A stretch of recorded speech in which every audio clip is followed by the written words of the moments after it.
再来看巴基斯坦今仔要举行国会大选哦，也毋过暴力事件小连续发生，已经有一个议员的候选人，佮一个政治人物红台死，佮有一间警察局互人开爆炸弹，造成10个人死亡。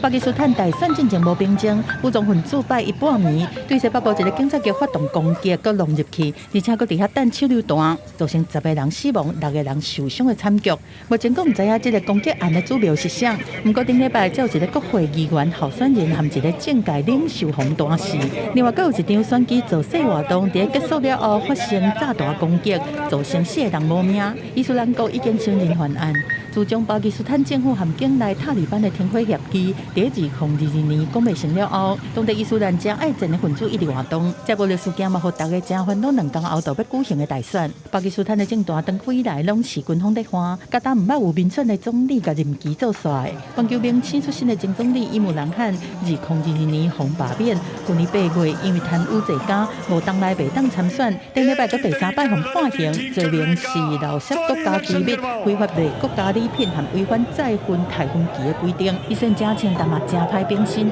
As ousted Prime Minister Imran Khan seems to have run out of establishment's favor. When I say establishment, it is the military establishment that I'm talking about,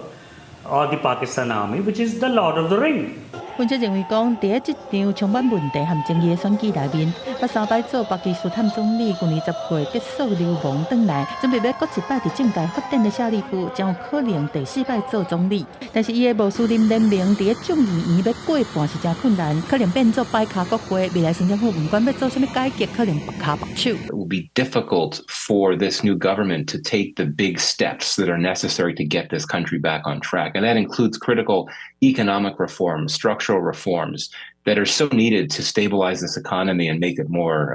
sustainable. 目前巴基斯坦的通膨是到30%这么悬，去年接受 IMF 的纾困，才互因无债务违约。按照互巴基斯坦行出经济危机，而且有效打击搁一摆起来恐怖主义的势力，拢是新政府要面对的挑战。公司新闻张惠美编译。